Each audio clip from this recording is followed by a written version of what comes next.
Gak ada dosa yang gak dimaafkan. Innallaha yaghfirudz dzunuba jami'ah. Sesungguhnya Allah mengampuni dosa semuanya, termasuk syirik. Syirik itu baru gak dimaafin kalau seseorang meninggal dalam keadaan musyrik.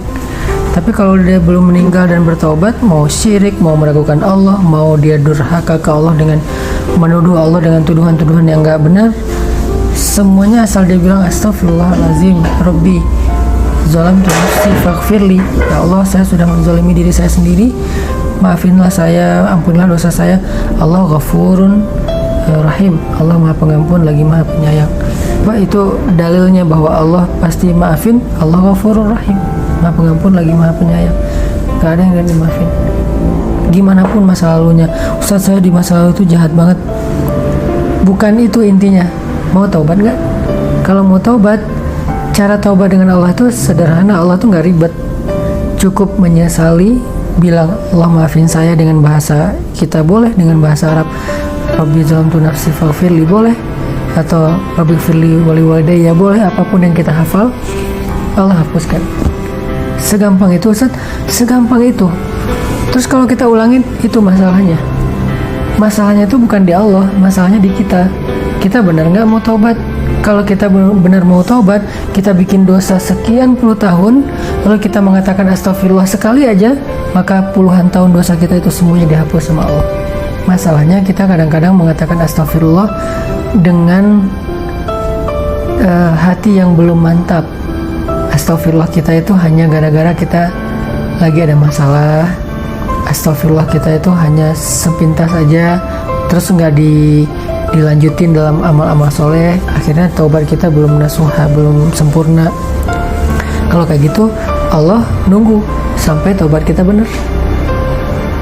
Astagfirullahaladzim, udah Allah hapuskan, diulangi lagi. Ya Allah, ya udah Allah tunggu sampai kita benar-benar ninggalin dosa itu, nggak ngulangin lagi, dan meninggal dalam keadaan sudah meninggalkan dosa tersebut. Itu kan dilihat akhirnya ya. Makanya kalau kita belum berhasil, coba lagi aja, coba lagi selama masih dikasih nyawa sama Allah, kita coba lagi aja dalam proses taubat.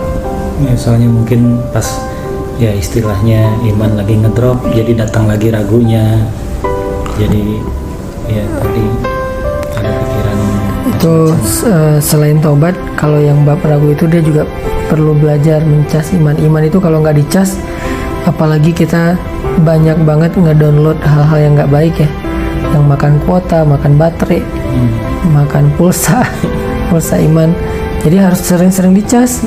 Ngecasnya, salah satu cara mencas iman yang paling sederhana itu adalah mendengar nasihat dari orang soleh, dengerin taklim, dengerin booster, dengerin ceramah di YouTube, pokoknya dengerin sebanyak-banyaknya biar iman kita dicas terus.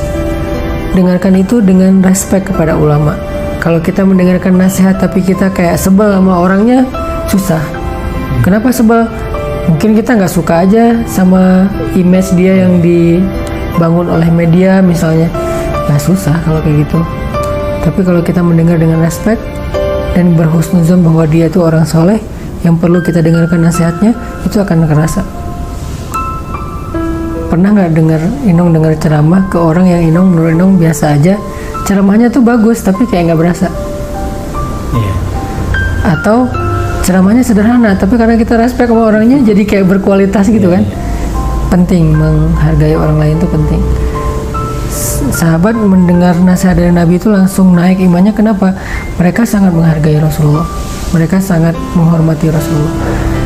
Coba kalau kita ketika mendengar nama Rasulullah itu, kita langsung kayak ada rasa, wah ini bukan orang biasa nih yang disebut, yaitu sosok Rasulullah SAW. Minimal kalau mau lebih ideal sih kita bilang Sallallahu Alaihi Wasallam. Kalau orang zaman dulu tuh sampai Sallallahu Alaihi Wasallam. Jadi selalu angkat tangan, dan itu nggak malu buat mereka. Kayak kita nggak malu pride dengan sesuatu yang sifatnya kehidupan anak muda. Harusnya dengan Rasulullah juga Sallallahu Alaihi Wasallam. Itu bentuk ekspresi penghormatan mereka, sehingga hadis nasihat Nabi itu, sunnah Nabi itu jadi sesuatu yang bernilai dan berharga. Gara-gara yang ngucapinnya adalah Rasulullah SAW. Jadi balik lagi ke yang tadi, tetap dimaafkan ya. pasti dimaafin. Allah sendiri yang berjanji, yaghfiruz dzunuba jami'a. Allah mengampuni semua dosa, sehingga Allah katakan la taqnatu min rahmatillah, jangan berputus asa dari rahmat Allah. Maksud berputus asa di sini berputus asa minta ampun, berputus asa untuk taubat, berburuk sangka seolah-olah dosanya udah nggak keampunin lagi, itu namanya berputus asa. La taqnatu, jangan berputus asa. Sip.